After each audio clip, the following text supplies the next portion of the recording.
It was Thanksgiving, a tense calm before the storm. My father, with a glass of tea in his hand, proudly announced, "We're selling the family business, and none of you are getting a dime." My older brother and younger sister cheered, but I simply smiled. "Who's the buyer, Dad?" I asked. With a smug grin, he replied, "Everest Holdings. They're paying $50 million. A quiet laugh escaped my lips. "Dad," I said, "I am Everest Holdings." The entire room went dead silent. My name is Morgan Adams. I'm 32. And for years, I was the forgotten middle child of the Adams software dynasty. That Thanksgiving, arriving at our sprawling Boston mansion, I saw my dad glued to his phone, whispering to my mom with a strange, giddy excitement. They had no idea that my simple black dress concealed the heart of someone they had so dramatically underestimated. My dad's bombshell announcement was about to change our family dynamic forever, but not in the way he expected. If you've ever been in a family business situation like this, drop a comment below and hit that subscribe button to see how I turned my father's betrayal into the sweetest revenge. A move that forever changed our family's future. I grew up in Brooklyn, one of Boston's wealthiest suburbs, in a huge colonial home with 6 bedrooms, a heated indoor pool, and a lawn so big it needed 3 full-time gardeners. To the outside world, we were the perfect American success story. My grandfather, Robert Adams, founded Adams Software Solutions in his garage in 1978. He started with just a beat-up computer and a game-changing idea for inventory management software. He built it into a regional powerhouse, and my father, Harold Adams, took the reins in 1995. Under my dad's leadership, the company grew aggressively, transforming from a $10 million family business into a $50 million enterprise with over 200 employees and clients nationwide. Every holiday, every vacation, every backyard barbecue became a chance to celebrate his genius. The Adams name became a symbol of success in Boston business circles, and my dad made sure none of us forgot it. There were 3 of us Adams kids. Garrett, my 38-year-old older brother, was the golden child. Despite showing zero aptitude for business, he majored in communications, partied through college, and was still handed a vice president position the day after graduation. Garrett spent more time on his boat and with his ever-changing girlfriends than he did at the office. But somehow, Dad was convinced he was the natural heir to the Adams throne. Then there was me, Morgan, perpetually stuck in the middle at 32. Unlike my siblings, I inherited my grandfather's love for technology. I taught myself to code at age 12, built my first app at 15, and went on to study computer science and business at MIT, graduating with top honors. I had innovative ideas for modernizing the company, but during business conversations, my dad seemed to look right through me, as if I were invisible. My younger sister, Megan, 29, completed our trio. She used our family name to become a lifestyle influencer with hundreds of thousands of followers who adored her meticulously curated glimpses into old money New England life. She had no interest in software or business, but she never missed a chance to post about Adams' software life without contributing anything to the company's success. My mom, Diane, came from old Boston money and handled family conflict the way all proper Beacon Hill wives did, by completely ignoring it and pouring another glass of Chardonnay. She tried to be the peacemaker but ultimately enabled Dad's worst behaviors, especially his dismissal of my business ideas. "Harold, maybe you should listen to Morgan's idea," she would occasionally suggest at dinner, only to immediately back down when my dad gave her that look. "Diane, please. We're discussing actual business," he'd say, before turning back to Garrett to continue their conversation about golf or yacht clubs, or whatever non-business topic they were actually talking about. Family dinners always revolved around business talk that for some reason always excluded me. Dad and Garrett would dominate conversations with industry jargon and inside jokes, while I sat silently, despite understanding the technology and the market better than either of them. If I tried to chime in, Dad would smile condescendingly and say, "That's sweet, Morgan, but leave the business discussions to the people who understand the real world." The breaking point happened when I was 22, fresh out of MIT with honors. I had developed a cloud-based integration solution that could have revolutionized our product line years before our competitors caught on. I spent months putting together a comprehensive business plan, market analysis, and technical specifications. My dad finally agreed to let me pitch it during a board meeting, a professional courtesy, he said. I can still remember walking into That mahogany-paneled boardroom, my heart pounding with a mix of nerves and excitement. The board members, all men in their 50s and 60s who were Dad's friends, watched with polite but distant expressions. 10 minutes into my presentation, Dad checked his watch, sighed loudly, and stopped me mid-sentence. "I think we've seen enough," he said with a tight smile that didn't reach his eyes. "Morgan's a sweetheart. This is all very creative, but it's completely impractical for a serious enterprise like ours. Our clients want stability, not experimental technologies." He turned to the board members with an apologetic shrug. "My daughter just graduated college and is full of these academic ideas. Now, shall we move on to actual business matters?" The humiliation burned through me as I packed up my materials while they all chuckled and moved on as if I had never been there. That night, I made a decision that would change everything. I would leave Boston and the family business behind. I would build something of my own, something so successful that even my father couldn't dismiss it. I moved to San Francisco with just $5,000 in savings. My parents assumed it was just a phase, a tantrum. "She'll be back when she runs out of money," I overheard Dad tell Mom on the phone during one of our increasingly rare calls. Those early years were brutal. My tiny studio apartment in a questionable neighborhood ate up almost my entire monthly budget. I survived on ramen and coffee, working 80-hour weeks. First at entry-level coding jobs, then as a freelance developer. Every dollar I saved went into building my own company. I created Everest Holdings under the pseudonym Emmy Stone. The initials stood for Morgan Elizabeth. But nobody knew that. I wanted my success or failure to be completely disconnected from the Adams name. I started small, developing custom enterprise solutions for startups and reinvesting every penny of profit. By year 3, I had 10 employees and a real office in Soma. The breakthrough came when I developed a proprietary integration platform that allowed legacy systems to communicate seamlessly with modern cloud services, ironically. A lot like the one I had pitched to my father years earlier. Venture capital firms came calling, but I maintained majority ownership, determined to control my own destiny. Over the next 7 years, I strategically acquired smaller tech companies that complemented our services. Everest Holdings grew to a $200 million valuation with offices in 3 cities. Throughout it all, I kept my pseudonym in all business dealings. In the tech world, Emmy Stone was known as a brilliant, reclusive founder who rarely gave interviews or appeared at industry events. When I absolutely had to make public appearances, I used subtle changes to my appearance and let my coup do most of the talking. My family remained completely unaware of my success. During holiday calls and occasional visits, I kept conversations vague, describing my work as doing okay or still figuring things out. Dad never pressed for details. He had already written off my career as inconsequential. This suited me perfectly, as I built Everest into something that would one day shock them all. What they didn't know was that for the past year, I had been strategically acquiring shares in companies that were key suppliers and clients of Adams Software. I studied their quarterly reports, pinpointed their weaknesses, and positioned Everest as the perfect buyer to take Adams Software to the next level. 6 months ago, I had my CFO send an anonymous acquisition offer through a third party, which my father, predictably, rejected without serious thought. Now, 10 years after being humiliated in that boardroom, I was returning home for Thanksgiving, with a plan that would change everything.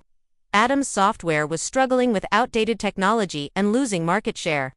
My father didn't know it yet, but I was about to become his worst nightmare and his only salvation. The week before Thanksgiving, I was in my corner office overlooking San Francisco Bay, finalizing the paperwork for what would be the most important deal of my life. My assistant knocked and entered with my travel itinerary.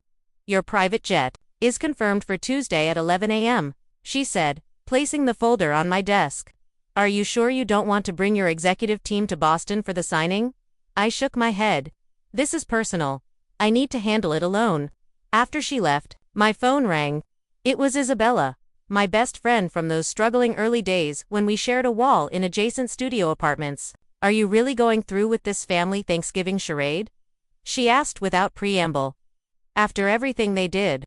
After 2 years of barely speaking to them." I sighed, spinning in my chair to face the window. "I have to be there, in person when it happens, Isabella. I need to see his face."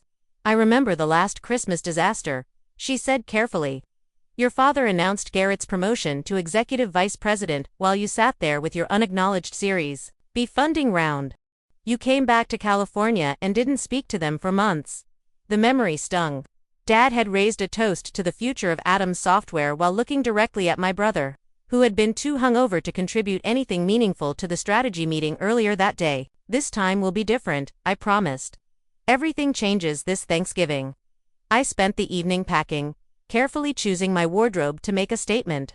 Gone were the casual clothes my family associated with me. Instead, I packed bespoke suits, a Chanel dress for Thanksgiving dinner, Louis Vuitton heels, and the subtle signifiers of success that only the truly wealthy recognize: a Patek Philippe watch, a Bottega Veneta handbag, and small diamond earrings from Tiffany. Nothing was ostentatious. All of it was unmistakably expensive. After years of deliberately downplaying my success, I wanted them to see glimpses of it before the final revelation. Tuesday morning, I boarded the private jet I rarely used, preferring commercial flights despite my wealth. This trip warranted the exception. During the 5-hour flight, I reviewed the contract one last time, making sure every detail was perfect. The irony wasn't lost on me that for years I had flown coach to Boston, eating airplane peanuts and squeezing into middle seats while building the empire that would now allow me to arrive in style. The jet landed at a private airfield outside Boston. A black Bentley waited on the tarmac, another unusual indulgence I had arranged specifically for this trip. As we drove through familiar neighborhoods toward Brooklyn, I felt a strange mixture of nostalgia and a new determination hardening within me. The Atom's family estate looked exactly as it always had: imposing colonial architecture, perfectly manicured grounds now dusted with November snow, and a wreath already hanging on the door, in preparation for the holidays. I told the driver to wait, then took a deep breath before walking up the steps I had climbed thousands of times before. Mom answered the door herself, bypassing the housekeeper in her eagerness to see me. Her eyes widened slightly as she took in my appearance.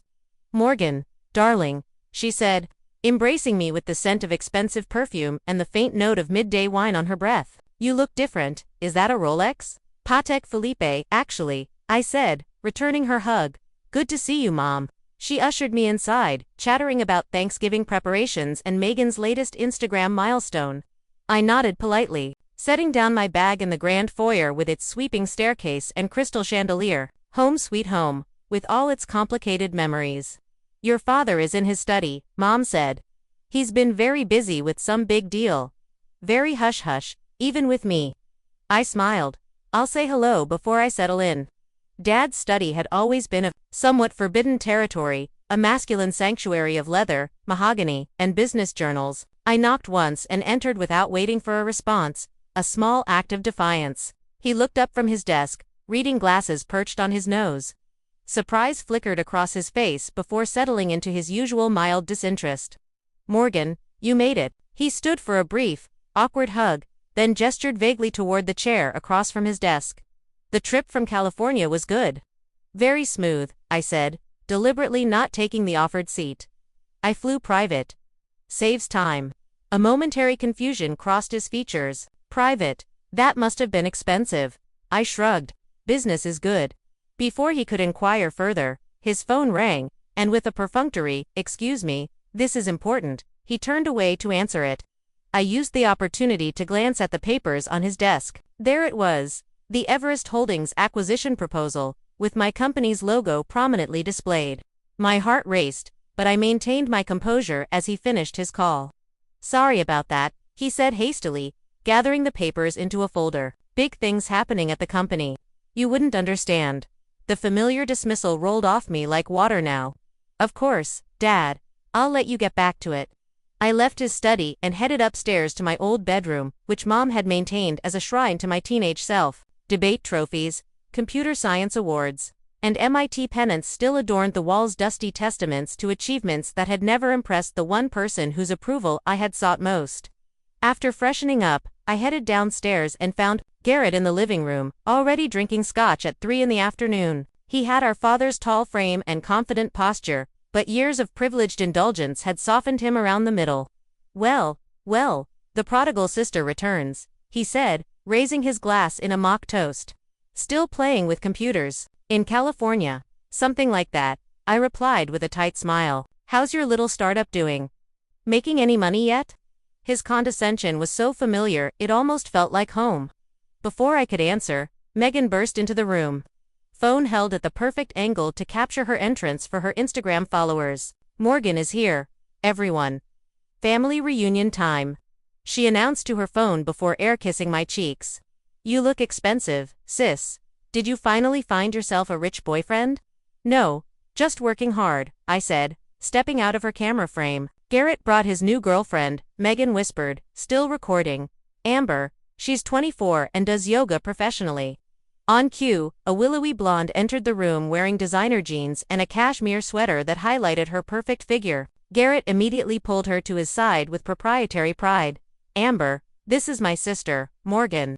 She lives in San Francisco and does tech stuff." His vague wave dismissed a decade of my professional accomplishments. "Oh my god, I love San Francisco.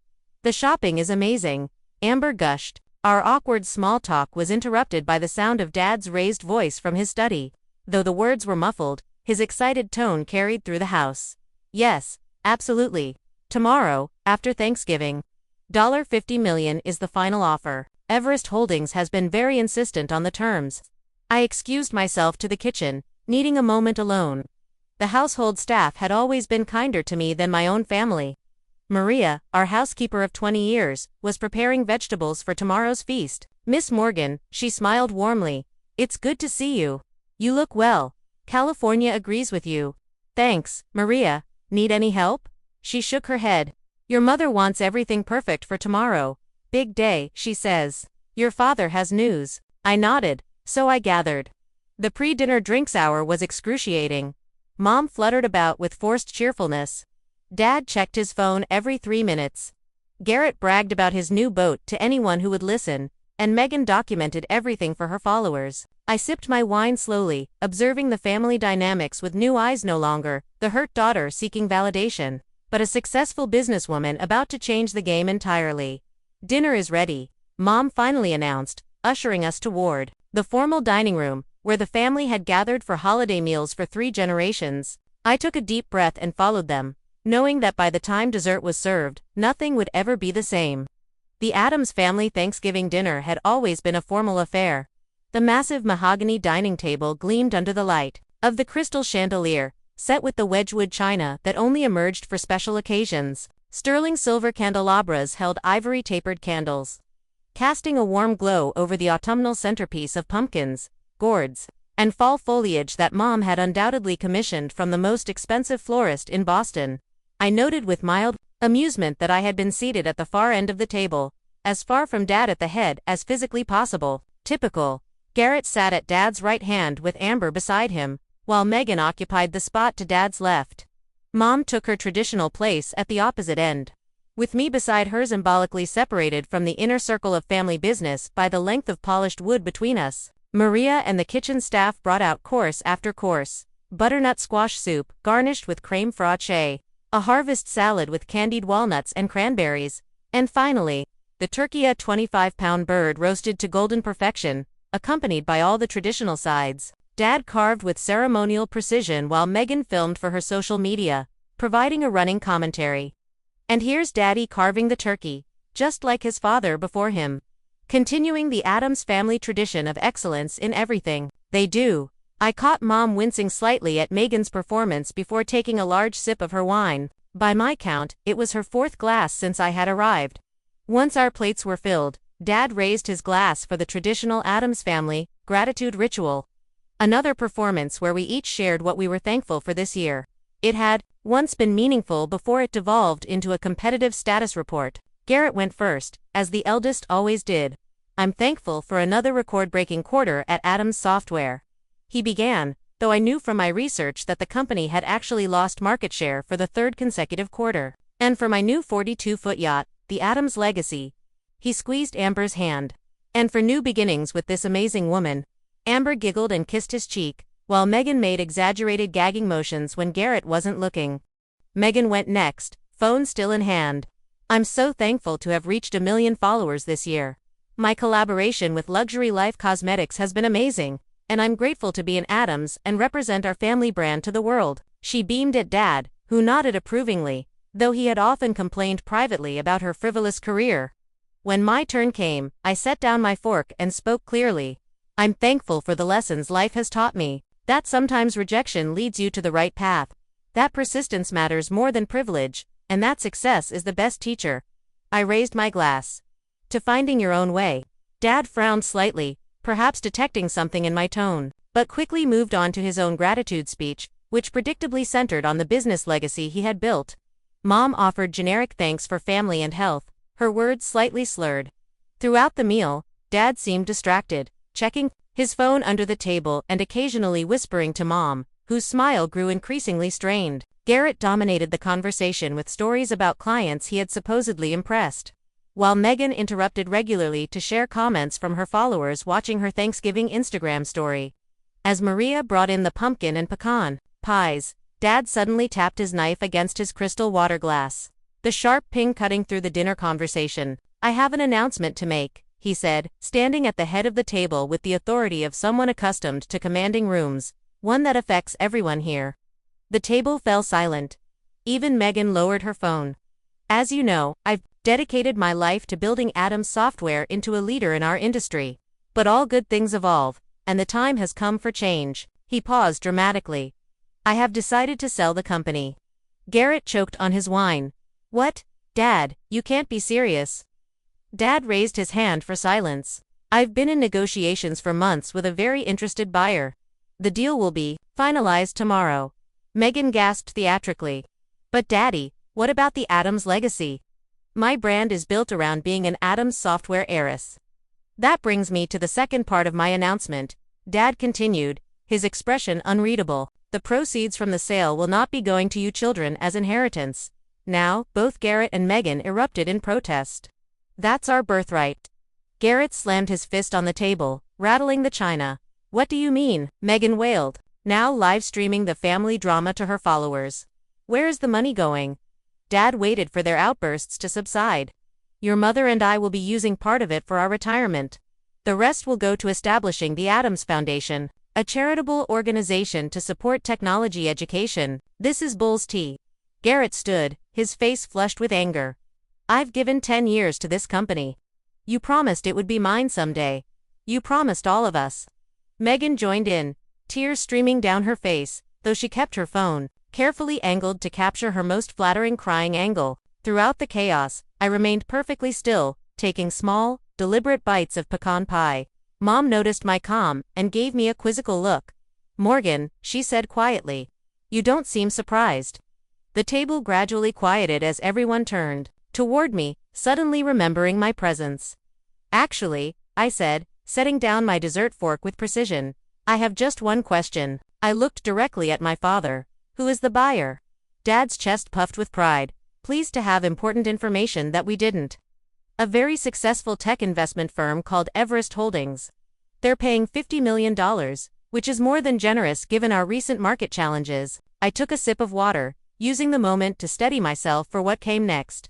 The room felt charged with a strange electricity, the moment suspended between the past and the future. Dad, I said finally, my voice calm and clear. I am Everest Holdings. The room went completely silent. I could hear the antique grandfather clock ticking in the hallway, marking the seconds of frozen disbelief. For several heartbeats, nobody moved. The silence was absolute, as if the air itself had solidified around us. I watched the emotions play across my father's face in rapid succession: confusion, disbelief, shock, and finally, the first flickers of anger. Garrett was the first to react, knocking over his wineglass as he stood abruptly. The red liquid spread across the white tablecloth like blood, a vivid punctuation to the moment. What the hell are you talking about? He demanded, looking between Dad and me with growing panic. Megan, incredibly, was still live streaming, her hands shaking as she captured what was quickly becoming the most dramatic content her followers had ever seen. Oh my God, she whispered to her phone. Did my sister just say she owns Everest Holdings, the company buying our family business? Mom reached for her wineglass, found it empty, and promptly grabbed the bottle instead. I stood, slowly, feeling a strange sense of calm after carrying this secret for so long. Emmy Stone, I said. Morgan Elizabeth Stone. That's the name I've been using professionally for the past decade while building Everest Holdings into a $200 million company. Dad found his voice at last. This is preposterous, he sputtered. Everest Holdings is run by Emmy Stone, a respected technology investor. Not by my daughter, who has been playing at startups in California. I reached into my purse and removed my business card case, made of sleek brushed platinum with the Everest Holdings logo engraved on its surface. I slid a card across the table toward him. Actually, Dad, I am Emmy Stone. I founded Everest Holdings 10 years ago after you dismissed my business proposal and humiliated me in front of your board. Dad snatched up the card, staring at it as if it might transform in his hands. This is some kind of joke, he said, but his voice had lost its certainty. Everest Holdings now owns controlling interests in Nexus Technologies, DataStream Solutions, and TechCore Industries, I continued, naming Atom Software's 3 largest suppliers. We also recently acquired majority stakes in your 2 biggest clients, McKinsey Manufacturing and Westfield Distribution. The Atom Software acquisition is the final piece in a strategic plan I've been implementing for the past 18 months. You've been spying on our business, Garrett accused, his face mottled with rage. That's corporate espionage. No, Garrett, it's called market research. Everything I learned about Atom's software came from publicly available financial reports, industry analysis, and completely legal channels. I turned back to Dad. The truth is, Atom's software has been failing for years. Your technology is outdated, your management practices are from the last century, and you've lost 22% market share in the past 3 years. How dare you, Dad began, but I cut him off. I tried to help you first, 6 months ago, Everest Holdings sent an anonymous partnership proposal that would have allowed the proponent Atom's name to remain on the company while providing the capital and technology upgrades you desperately needed. You rejected it without even reading past the first page. Dad's eyes widened in recognition. The Phoenix proposal. That was you. I nodded. I wanted to give you a chance to accept help without knowing it came from me. Your pride wouldn't allow it. So this whole time you've been plotting against your own family. Garrett shouted. Planning to steal our company. Not steal, Garrett. Purchase, legally, for $50 million, which is honestly more than its current market value. I kept my voice level despite the emotional storm brewing inside me. And let's be clear. This company stopped being our family business the day Dad made it evident that only one child would ever have a meaningful role in it, despite that child's complete lack of qualifications or interest in technology. Megan finally lowered her phone, the reality of the situation apparently sinking in. So, you're going to be our boss now? She asked in a small voice. Technically, yes, I confirmed. Though the current management structure will be completely reorganized. Dad stood abruptly, his chair scraping loudly against the hardwood floor. This deal is off, he declared. I will not sell my company to my own daughter as some kind of revenge plot. I shook my head slowly. The contracts are signed, Dad. The board has approved the sale. The press release goes out tomorrow at 9 a.m. Eastern Time. Legally, Everest Holdings already owns Atom's software. I'll fight this, he threatened, though the uncertainty in his eyes told me he already knew I had outmaneuvered him. My lawyers will Your lawyers have already vetted the deal extensively. I interrupted gently. They advised you it was the best offer you would get in the current market. What exactly will you tell them, now that you're upset because the brilliant CEO you've been negotiating with turns out to be your daughter? Mom spoke for the first time since my revelation, her words slightly slurred but her gaze surprisingly clear. All these years, Morgan. All these years you were building this while you thought I was failing, I finished. For her. Yes, exactly. Dad slammed his hand on the table. You have a choice to make right now, Morgan. You can be my daughter or you can be the person who took my company. You cannot be both. The ultimatum hung in the air between us, so predictable it almost made me sad. 10 years ago, it would have devastated me. Now, it merely confirmed what I had always known. That's where you're wrong, Dad, I said quietly. I am both. I always have been. You just refuse to see it. Megan had started crying in earnest now, mascara tracking down her perfectly contoured cheeks. What happens to us? To our trust funds? Our positions? That depends, I answered honestly. On whether you want to actually work for the company or just claim its benefits. Garrett pointed an accusing finger at me. You planned this for Thanksgiving deliberately, didn't you? To humiliate us in front of the whole family? I planned it for Thanksgiving because I knew everyone would be here. I corrected him. And because 10 years ago at Thanksgiving dinner, Dad announced that he was promoting you to vice president despite your complete lack of qualifications. While telling me my degree from MIT and 3 years of coding experience wasn't enough to warrant even an entry-level management position. Dad's face flushed at the reminder. That was different. Garrett is my son. My firstborn, and there it is, I said softly.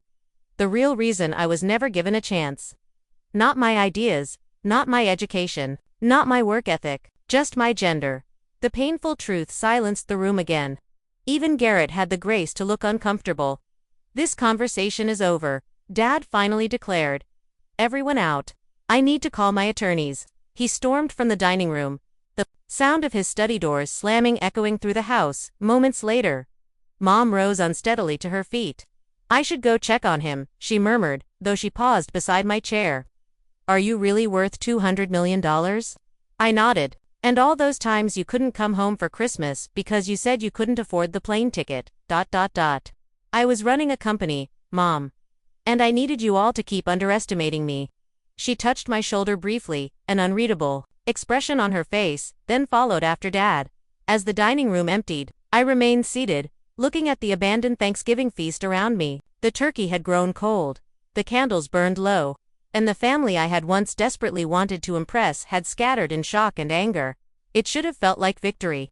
Instead, a hollow ache spread through my chest as I realized that while I had finally earned their attention, I was further than ever from earning their understanding. I retreated to my childhood bedroom as the house descended into chaos below.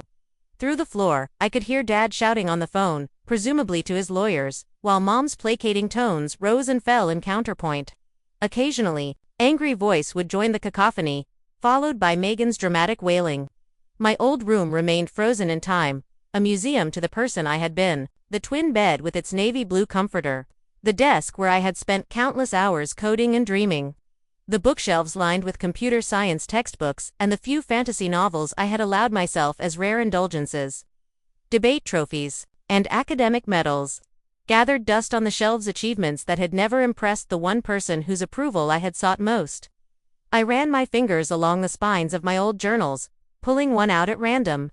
Inside were detailed business plans, algorithm sketches, and notes for the very cloud integration platform that had eventually become Everest's flagship product. The irony wasn't lost on me that everything I had built had begun right here, in the room where I had felt most invisible. A sharp knock on the door interrupted my thoughts. I opened it to find Garrett, his tie loosened and face flushed with either anger or alcohol, possibly both. We need to talk, he said, pushing past me into the room without waiting for an invitation. I closed the door and leaned against it, arms crossed. About what, Garrett? How I ruined your Thanksgiving? Or how you planned to inherit a company you helped run into the ground? You think you're so clever, he hissed, pacing the small space like a caged animal. Little Morgan with her computers and her secret identity. Did you enjoy lying to our faces all these years? About as much as you enjoyed taking credit for my ideas, I replied evenly. Remember when I suggested Adam's software should move to cloud-based solutions 6 years ago during Christmas dinner? Dad dismissed it as trendy tech jargon, but somehow, 3 months later, you presented the exact same concept as your own strategic vision. Garrett stopped pacing, his expression darkening. I was the one who stayed. I was the one who put in the time at the company while you ran off to California to prove some point. You put in time, yes. But what did you actually contribute, Garrett? Besides expenses on the company credit card for client dinners at strip clubs and a corner office you used primarily for naps between hangovers. His face contorted with fury. You don't know what you're talking about. I brought in the Westfield account. Westfield came to Adam's software because I personally reached out to their CTO as Emmy Stone and recommended your services as part of my long-term acquisition strategy. I informed him. And I know exactly what I'm talking about because I've been auditing the company remotely for the past year as part of my due diligence, including the financial records you thought were only accessible on the local server. The color drained from his face. What are you saying? I know about the $300,000 you embezzled through fake vendor accounts, Garrett. I know about the phantom consulting fees that went directly to your personal offshore account. I know everything. He took a threatening step toward me. You can't prove any of that. I have transaction records, account numbers, and IP logs. showing the falsified entries came from your office computer on days when only you were present in the building. I held his gaze steadily. I'm not planning to pursue criminal charges, Garrett. That would hurt the company during the transition. But don't test me. You die sighed. You bitch, he whispered, hands clenching into fists at his sides. You'd destroy your own brother. I would hold accountable a thief who happens to be related to me, I corrected him. There's a difference. We stood in tense silence until he finally turned away. This isn't over, he warned, yanking open the door. Actually, it is, I said to his retreating back. You just don't realize it yet. I had barely closed the door when another knock came. This time it was Megan, her makeup freshly touched up despite the tear tracks still visible on her cheeks. So, you were like, a secret millionaire? She said without preamble, entering my room and immediately sitting on my bed. That's actually kind of badass. I couldn't help but laugh at her rapid pivot. Is that what you were going with? 5 minutes ago, you were crying about losing your heiress status. She shrugged, examining her manicure. I'm adaptable. It's essential for influencer longevity. She looked up with a sudden calculation in her eyes. Just think of the content we could create together. My sister, the tech mogul. My followers would eat that up. Is that why you're here, Megan? To propose a business collaboration. More like a mutual arrangement, she said, smoothing her dress. You need a media presence for your company that humanizes you. And I need an authentic connection to actual business success instead of just looking pretty with products. The nakedly transactional nature of her proposal was so typically Megan that I almost admired it. And what about actually working for the company? Learning the business? Contributing something beyond your Instagram aesthetic? She wrinkled her nose. God no. Coding is boring, and business meetings make me want to die. But I could be like, the brand ambassador. The face of the company for the lifestyle market. The face of an enterprise software integration platform for the lifestyle market. I repeated slowly. Do you hear yourself? Megan stood, straightening her shoulders. Fine. Mock me like everyone else in this family. But my social media skills are actually valuable in today's market, whether you respect them or not. I've built my own brand from nothing, just like you did. The parallel had never occurred to me before, and I found myself momentarily speechless. There was a strange kind of truth to it, even though our methods and values diverged dramatically. I'll think about it, I said finally, but not tonight. She nodded, apparently satisfied with even this small concession. Just so you know, I've already posted about a major family business shakeup without specifics. My engagement is through the roof. After she left, I sat at my old desk, powering up my laptop to check on the final details for tomorrow's announcement. A gentle knock interrupted me again. Come in, I called, expecting perhaps Maria with tea. Instead, Mom entered, looking surprisingly sober given the amount of wine she had consumed at dinner. She had changed from her dinner dress into a cashmere sweater and slacks. Her armor of a Boston society wife temporarily set aside. Your father has locked himself in his study with a bottle of scotch and the company bylaws, she said, settling into the window seat where she used to sit and read me stories as a child. He's convinced there must be some loophole to stop the sale. There isn't, I said simply. His lawyers already confirmed it. She nodded, looking around the room thoughtfully. You know, I kept everything exactly as you left it. I always thought you would come back once you got this rebellion out of your system. It was never a rebellion, Mom, it was a career, a life. $200 million, she mused, shaking her head slightly. My little girl built a company worth $200 million in secret while we all thought you were struggling. I turned to face her fully. You could have asked, Mom. Any of you could have shown genuine interest in what I was doing. But none of you ever really wanted to know. Tears welled in her eyes. I knew, Morgan. Not the details, not the scale of your success, but I knew you were special. I saw it when you were little, the way your mind worked differently, how you understood things the rest of us couldn't grasp. She wiped at her cheeks. I just didn't know how to help you in a family like ours, with a man like your father. You could have stood up for me, I said, the old hurt rising unexpectedly in my throat. All those times he dismissed me, humiliated me. You just sat there. I was wrong, she admitted quietly. I told myself I was keeping the peace, being a supportive wife. But I failed as a mother when you needed an advocate. The simple acknowledgement pierced something long frozen inside me. I had come prepared for anger. for accusations, even for legal threats. I had not prepared for genuine remorse. What happens now? Mom asked after a long silence. Tomorrow morning, the acquisition becomes public. Adams Software will become a subsidiary of Everest Holdings. The company name will remain for now, but operations will be completely restructured. I hesitated, then added, Dad and Garrett will be offered advisory positions with no actual authority if they want them, mostly for appearance's sake during the transition. And you, will you move back to Boston? I shook my head. I'll remain in San Francisco. We'll install a new management team here. She nodded, seeming to understand all. I wasn't saying that I had outgrown this house, this family dynamic, this version of myself. Your father may never forgive you for this, she warned softly. I know, I acknowledged, but this isn't about forgiveness, Mom. It's about finally being seen. After she left, I worked until dawn, preparing for the morning's confrontation, ignoring the texts from Isabella, asking for updates. As the first gray light of morning filtered through my curtains, I changed into one of my Armani suits, styled my hair into a sleek chignon, and put on the subtle makeup that Emmy Stone was known for in her rare public appearances. The morning would bring either a new beginning for the Adams family, or its final fracturing. Either way, I was ready. The kitchen was eerily quiet when I came down at 7 a.m. Maria silently handed me a cup of coffee, her eyes communicating a mixture of concern and respect. The formal dining room had been cleared of last night's Thanksgiving disaster. No evidence remained of the family explosion, except the lingering tension in the air. I checked my phone, 3 missed calls from my executive team, eager for updates. On the acquisition announcement scheduled for 9 a.m., a text from Isabella, Did you drop the bomb? Are they still breathing? I had just finished responding when Dad appeared in the doorway of the kitchen. He looked older than he had yesterday, the lines around his eyes deeper, his normally perfect posture slightly stooped. He had clearly not slept. My study, now. His tone left no room for discussion. I followed him down the hallway to the room that had always been the center of Adams' family power.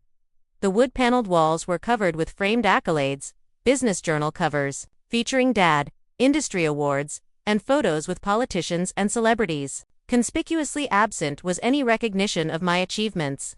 Though my MIT graduation photo sat on a side table, half hidden behind more prominent family pictures. Dad took his seat behind the massive desk, a position he had used to intimidate business rivals for decades. I chose not to sit in the visitor's chair as expected.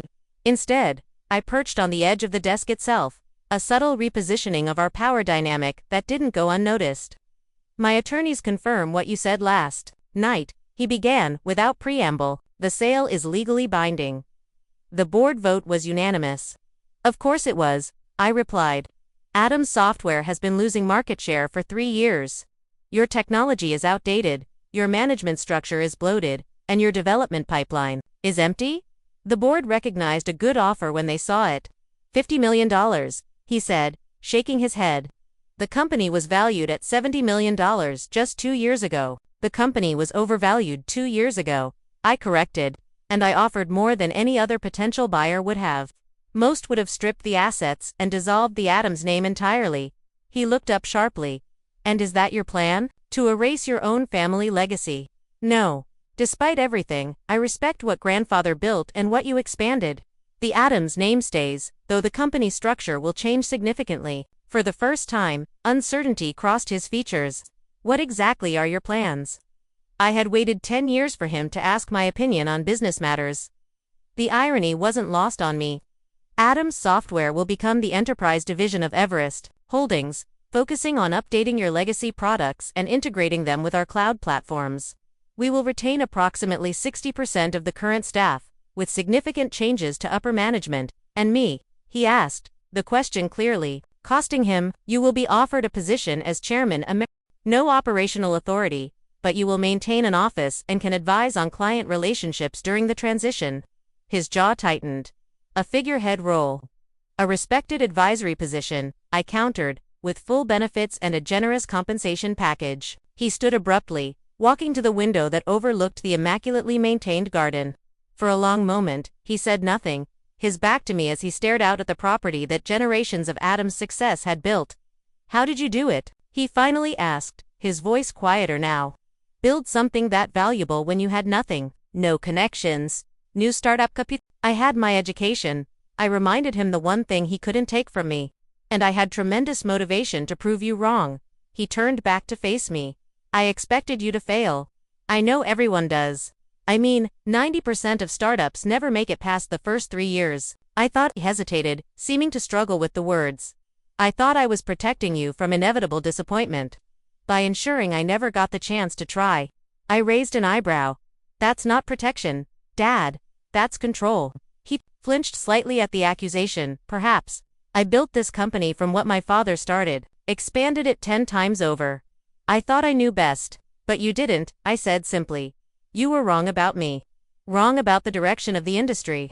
Wrong about Garrett being the natural successor. At the mention of my brother, Dad's expression darkened. Garrett may have his flaws, but he's been loyal to this company.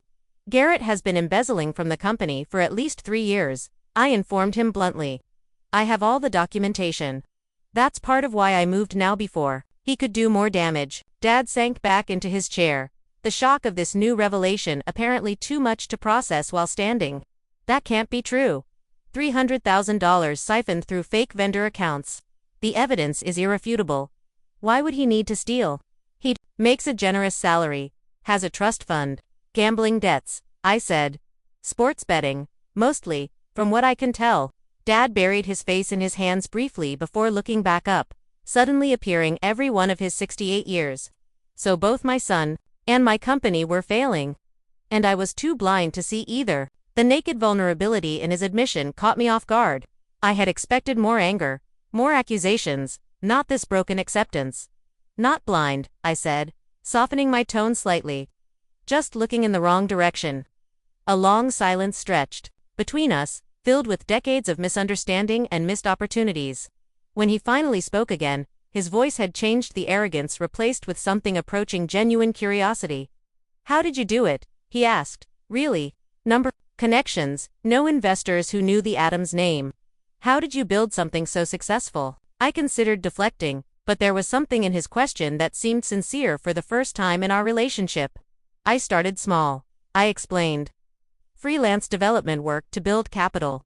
Then I created a proprietary integration platform that solved a problem every enterprise company has, connecting legacy systems with modern cloud architecture. It was actually based on the proposal you dismissed when I was 22. A flicker of recognition crossed his face. The one with the middleware solution. I nodded, surprised he remembered even that much. Yes, I refined it, made it more adaptable, used it to attract our first major clients, reinvested every profit. Lived in a studio apartment eating ramen for 3 years to keep overhead low. I built a team of brilliant people who believed in the vision. Without the Adams name to open doors, he mused. Because of that, in some ways, I corrected. Being underestimated is a powerful position if you know how to use it. No one saw me coming. He almost smiled at that. Clearly not. Another silence fell, but it was different now, less hostile. I checked my watch. The press release goes out in 45 minutes. We should discuss next steps. What about Garrett and Megan? He asked. Garrett will be offered a choice. Resign quietly with a reasonable severance or face potential legal consequences for the embezzlement. Megan. I paused. Megan actually made a compelling case last night for serving as a brand ambassador. Her social media skills are legitimately valuable in the right context. Dad looked genuinely surprised. You'd keep them involved.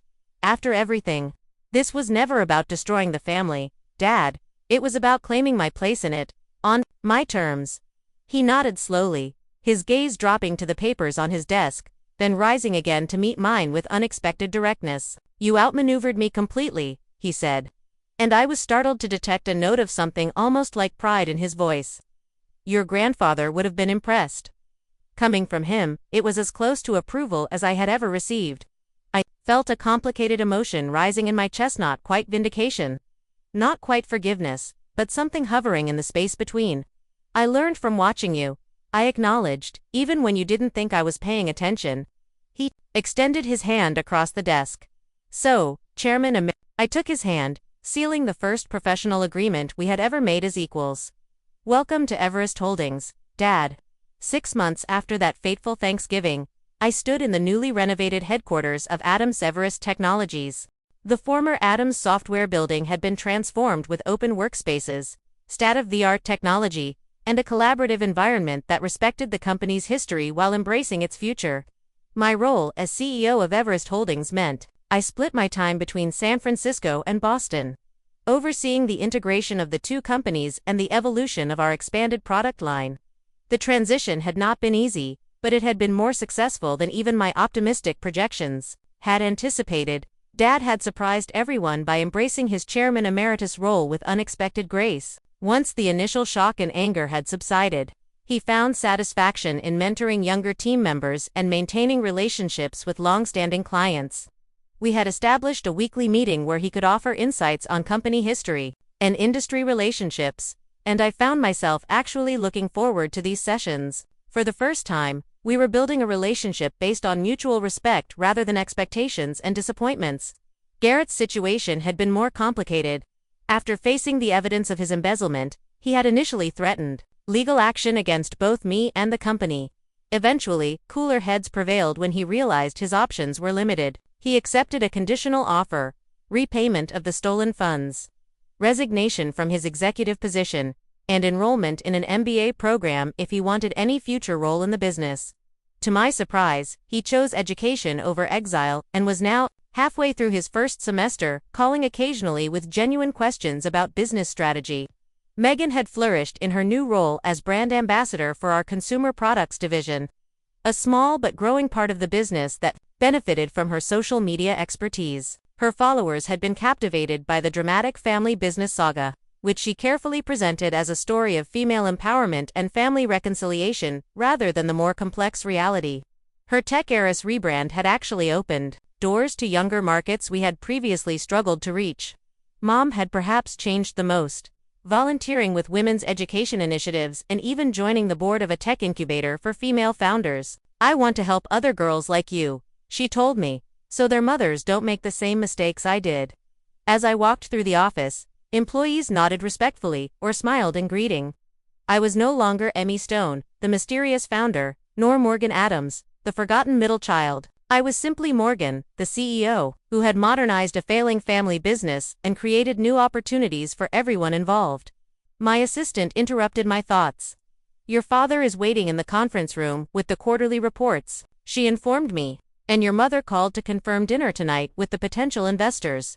I thanked her and headed toward the meeting, pausing briefly by the newly installed company timeline in the main lobby. It displayed the evolution of Adams Software from my grandfather's garage startup to our current iteration as Adams Everest Technologies.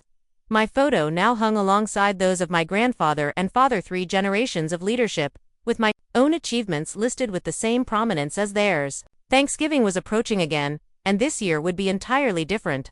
We had planned a smaller, more intimate family dinner without the performative traditions that had dominated our previous gatherings. No formal gratitude ritual, no business posturing, just a family still learning how to truly see and hear each other. The journey from rejection to leadership had been longer and more painful than I could have imagined when I left Boston 10 years ago. The challenges of merging family and business continued daily, requiring patience and perspective I was still developing. There had been moments when the weight of past hurts threatened to overwhelm the progress we had made, when old patterns of communication emerged in tense meetings or family dinners. The hardest part had not been the acquisition itself, but the ongoing work of building relationships that could withstand both our shared history and our current professional roles. Dad still occasionally slipped into his authoritarian approach. Before catching himself, I sometimes found myself unnecessarily defensive, anticipating dismissal that no longer came. Yet slowly, conversation by conversation, the Adams family was creating a new dynamic. Mom had hosted a dinner last month where, for the first time in my memory, everyone spoke equally. Everyone listened, and no one stormed out in anger. Small victories, but meaningful ones. Perhaps the most profound moment had come unexpectedly during a late night at the office when Dad and I were reviewing the first quarter results after the merger. The numbers had exceeded all projections, with client retention at 98% and new contracts increasing revenue by 32%. "You know," he had said quietly, staring at the spreadsheet, "you've already accomplished more than I did in my first decade running this company." The simple acknowledgement had healed something in me that I hadn't realized was still broken. Not because I needed his validation professionally anymore, but because it represented the human recognition I had sought all along. The experience had taught me that success itself isn't enough to heal family wounds. The satisfaction of proving myself had been sweet but ultimately hollow until it led to genuine connection. I had needed to learn that there is a difference between winning and resolving, between being right and being whole. As I entered the conference room where Dad waited with the quarterly reports, I reflected on how complex the journey had been from that Thanksgiving revelation to today. The lesson I carried forward was not that success is the best revenge, but that success without reconciliation leaves both sides poorer. True victory came not when I proved my father wrong, but when we both found a way to be right together. For anyone watching this who recognizes the painful dynamics of a family business, who has felt invisible or undervalued by those who should see you most clearly, I hope my story offers both inspiration and caution. Building your own success is powerful, but healing family wounds requires more than professional achievement. It demands honesty, vulnerability, and the courage to offer second chances, even when they seem undeserved. Have you experienced similar family business challenges? Comment below and share your story. How did you navigate the complex intersection of family and business? Like, subscribe, and share if this resonated with you. Thank you for witnessing my journey from rejection to reconciliation. And remember that the true measure of success is not what you build alone, but what you create together.